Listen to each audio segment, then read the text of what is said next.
Presented by Ebix cash. हर खुशी के लिए काफी है।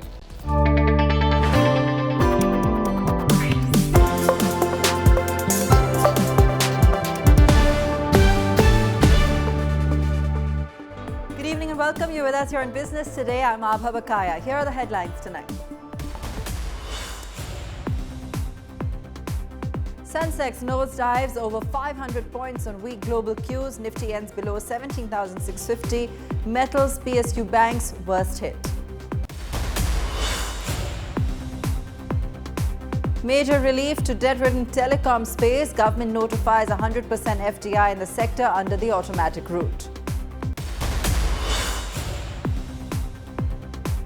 Big boost for the textile sector. Cabinet allocates over 4,000 crore rupees for 7 mega textile parks under PM Mitra scheme. Ace investor Rakesh Jhunjhunwala meets Finance Minister Nirmala Sitharaman. Meeting comes a day after the big bull met the Prime Minister in the national capital. Zee founder Subhash Chandra speaks exclusively to Business Today TV. Questions the real powers behind Invesco. Wants the government to intervene. The Indian stock market snapped a two-day winning streak to end on a negative note on Wednesday. Both benchmarks are down about 1% amid weak global cues. Sensex closing at about 59,190. That's about a 500-point cut. And the Nifty also at about 17,646 for the day. Let's take a look at some of the gainers and losers. Holding out in an otherwise weak session, Tata Consumer Products, ONGC, UPL, Britannia, some of the names there on that list. But the pressure really being seen on those metal names. Commodities slumped and we saw the likes of a Hindalco down 4%, Tata Steel, JSW following suit, and IndusInd also cooling off after the recent run-up that we've seen in that counter, as with SBI Life. So some amount of profit booking also coming in there. IT, metal, pharma, auto, realty, PSU bank indices all falling up to 3% today. Mid-cap and small-cap indices down about 0.5 to 1.2%. So that was the action in the broader markets.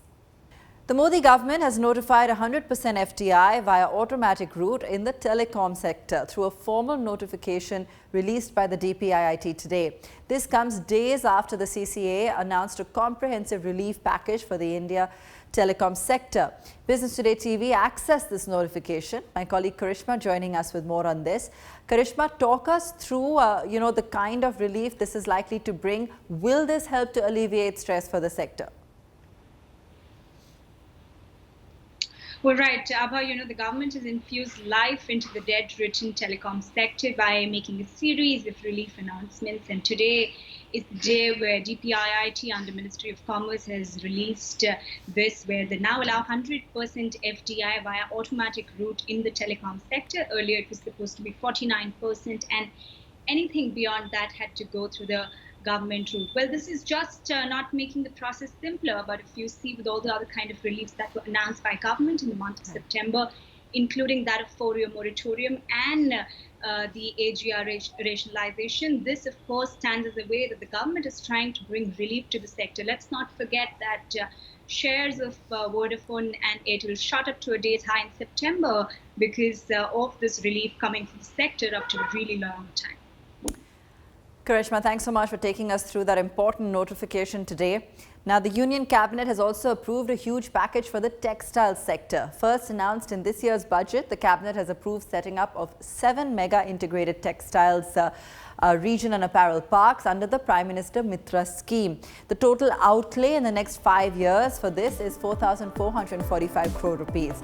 According to the announcement, the scheme is inspired by the 5F concept of farm to fiber, to factory, to fashion, to foreign, and is expected to generate more than 3 lakh jobs in each park. Now, while a maximum of 500 crore rupees will be given as development capital support to greenfield projects, the amount is set at 300 crores for brownfield projects. States have been asked to provide a continuous land parcel of more than 1,000 acres for each park.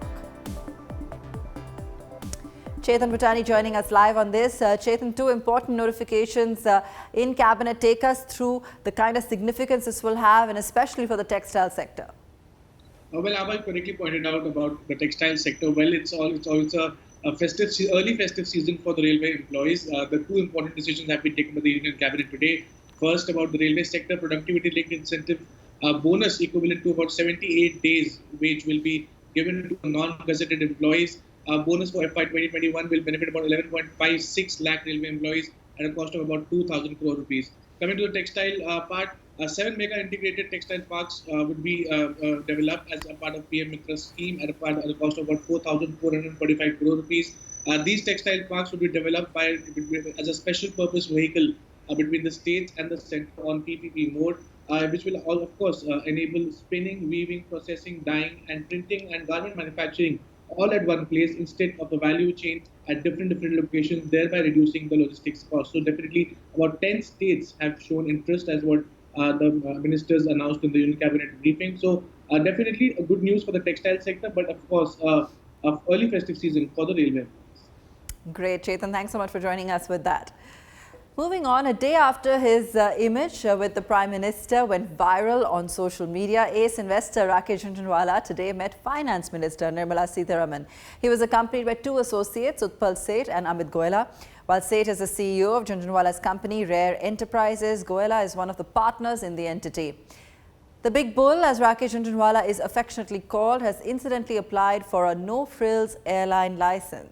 Now, with Navratra as just a day away, there could be bad news for consumers. Analysts say India energy prices may be headed further upwards.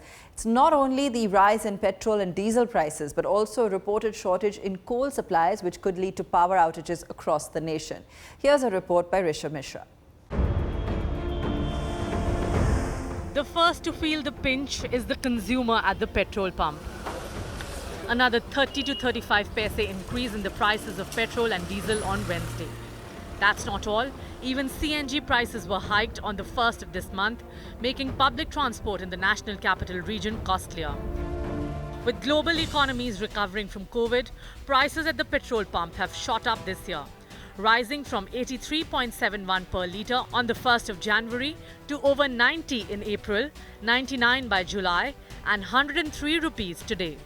The rise in diesel is also comparable, from 73 in January to 19.5 rupees per litre today.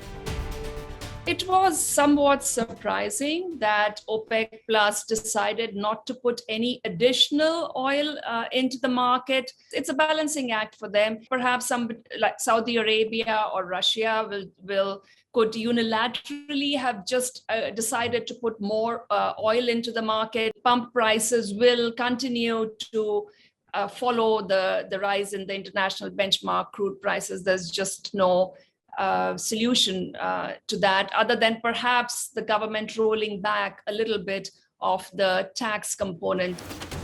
The rising fuel prices can be attributed directly to crude oil prices, which have risen in the past few weeks to $82 per barrel and are predicted to rise to $100 by the end of this year. Oil-producing countries have refused to hike production, and demand usually rises in the West during winters. Meanwhile, household budgets have further been hit due to a rise in PNG and LPG prices. While piped gas prices were hiked by nearly 7% earlier this month, non-subsidized LPG was increased by 15 rupees a cylinder. This is creating a huge problem for governments across the world. This is going to become a huge quandary for the central bank in India. It is among these threats of rising energy prices, coupled with inflation pressures, that the RBI Monetary Policy Committee begins its 3-day meeting in Mumbai today. But the central bank, like the central government, is stuck between a rock and a hard place, balancing between growth and prices. Bureau Report, India Today. Here's what else is making news in the corporate world today. IRCTC shareholders have approved the proposed 1:5 split in the company's share. The stock split will be effective 29th October, and each equity share with a 10 rupee face value will be split into 5 shares of 2 rupees face value each. The stock has risen from 3,287 rupees to its current value, 4,483 in just 1 month. Fintech company Bharat Pay has announced its entry into the Buy Now Pay Later segment with the launch of PostPay. The new platform provides credit to customers to buy now but pay later from anywhere. Customers can use interest-free credit limit of up to 10 lakh rupees. Flipkart-backed logistics platform Shadowfax has launched the first of its kind super app to connect delivery executives with the various apps on a single platform. The company claimed that this is India's first super delivery app. U.S. congressional testimony of former Facebook product manager and whistleblower Frances Haugen has put spotlight back on the tech giants and its policies, its decision-making. Facebook has denied most of the whistleblower's comments, calling for congressional scrutiny of its policies on content that's harmful for children, is divisive, and it harms democratic processes. Now, these are some of the averments that are growing worldwide, but Facebook clearly right now refuting those claims. Frances Haugen left Facebook with thousands of documents that she claims prove her allegations to the media, the US market regulator and the US Congress. Haugen's revelations about Facebook's policy for markets outside the US were chilling. She said Facebook does not dedicate equal amounts of research and resources to misinformation and hate speech to non-English content, focusing instead on profits. And she is not one to mince her words. Yesterday, we saw Facebook get taken off the internet. I don't know why it went down, but I know that for more than 5 hours, Facebook wasn't used to deepen divides, destabilize democracies, and make young girls and women feel bad about their bodies. Many senators agreed with her demand for more congressional oversight on Facebook's operations. Our children are the ones who are victims. Teens today, looking at themselves in the mirror, feel doubt and insecurity. Mark Zuckerberg ought to be looking at himself in the mirror. On his part, Mark Zuckerberg dismissed the whistleblower's claims, saying the argument that Facebook deliberately makes people angry for profits was illogical, adding that advertisers did not want their ads next to harmful or angry content. Haugen's dramatic revelations have put the heat back on Facebook. And despite the bluster and denials, Facebook could face increased legislative scrutiny the world over. Bureau Report, Business Today Television. I'm Siddharth Zarabi and you're watching Business Today. Joining us on the show is Mr. Subhash Chandra, the chairman of the SL Group and founder-promoter of media behemoth, the Z Group. Welcome, Mr. Chandra, to the show. Let me begin by asking you about recent developments surrounding Z Entertainment Enterprises Limited and the investor who has been seeking the removal of the MD and CEO, Mr. Puneet Goenka, as well as changes to the board. You have already gone on record and said that Invesco is not being transparent behind the reasons for seeking these board level changes. I want you to tell our viewers, why are you saying so, if you could please explain that? Thank you, Siddharth, for having me on your show. And namaskar to the viewers. मैं आपको एक बताना चाहता हूँ कि Z और Z Enterprise is not purely a business for me and for my family. It's a passion. It's ये एक यज्ञ है और क्योंकि मैं और मेरी फैमिली डेट ट्रैप में आ गए थे तो हमने अपने एसेट्स बेचकर after selling the assets we have paid our debt we have given money back to all the lenders and everyone and whatever remaining small is there we are paying them back. As a result, our ownership of Z have reduced to only 4%. Or shareholding in Z has reduced to 4%. Today, Z is not owned by us or our family, nor by any singular shareholder. It is owned by public, 250,000 shareholders. The company did a deal with Sony of Japan to merge Z and Sony's business in India into one company. Invesco doesn't seem to be supporting this transaction. At the same time, why I said that Invesco is not being transparent, because today we only know, or at least I know only this, because I am no more a director of the company, nor I am any official of the company. I am only chairman emeritus, which is a title but no authority or responsibility. So what they have said is that remove the managing director and 2 shareholders, those have already resigned.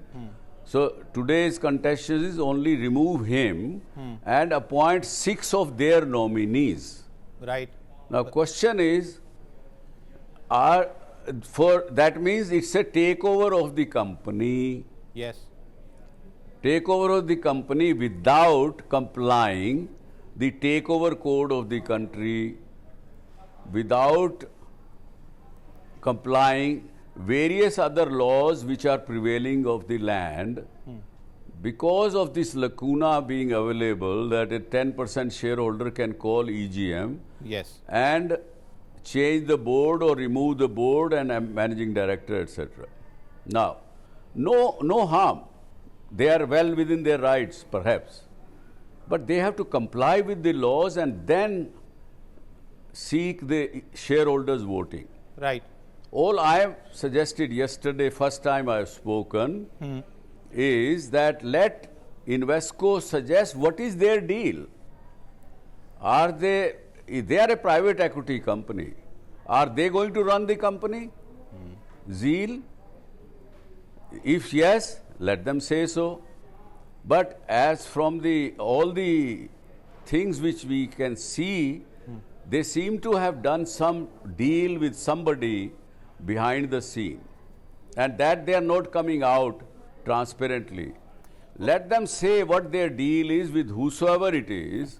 Even if they don't want to give name, let them not give the name. Let them give the deal and let the shareholders decide both Sony deal and the Invesco deal. Sir, you have given us several questions to ask and I am going to take them one by one. The first obvious question is, if Invesco is not revealing who is behind them, if at all, and you are right in saying that they are a private equity fund and they are really not operators of companies in some way. Do you suspect who is behind them? Do you think there is someone and Invesco is acting at someone's behest, really? I don't want to make a guess, Siddharth, but I can definitely feel that there is someone.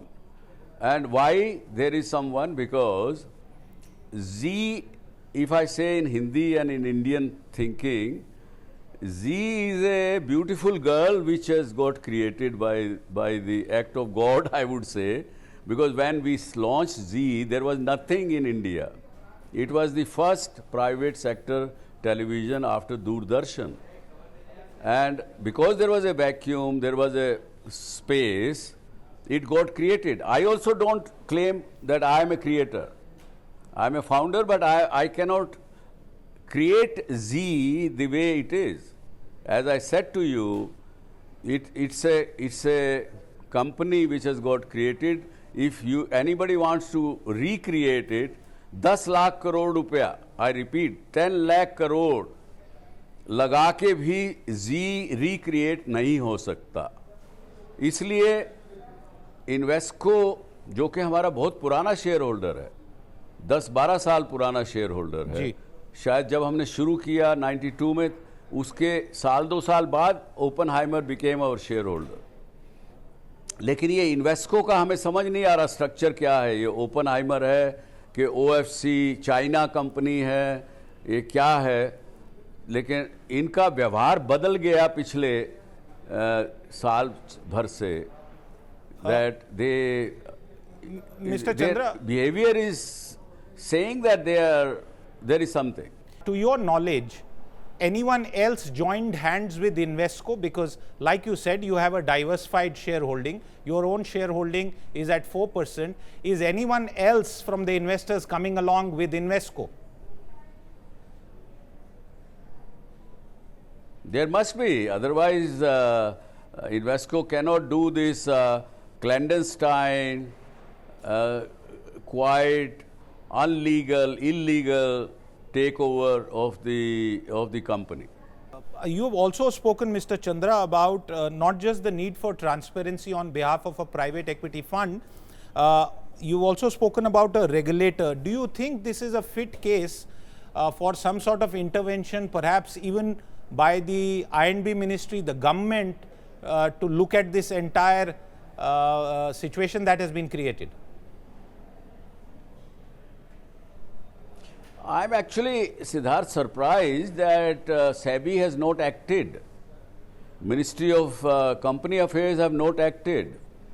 They have not, to my knowledge, they have not even asked a single question to Invesco that when you are taking over this company, the takeover code applies, you have to make an open offer to the shareholders. Let them make an open offer to all the shareholders of 75% and take the company, no? At least as a founder, as a creator of this, I would have satisfaction that, okay, my 75% shareholders have been rewarded, have been given what they wanted, and that's why they've decided to participate in the open offer.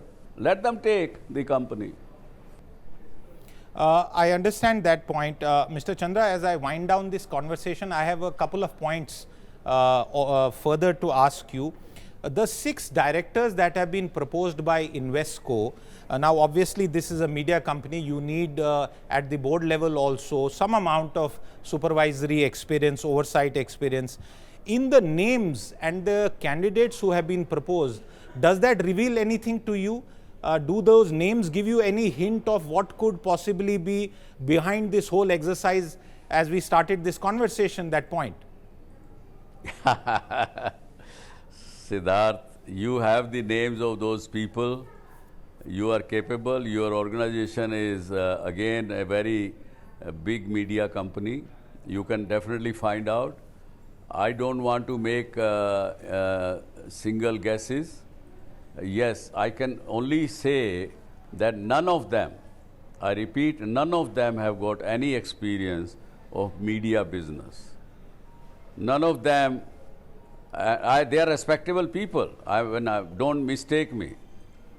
I don't know any one of them personally, but whatever I have read about them, they are respectable people, but they don't have 1/5 of experience of the current board of the Z company.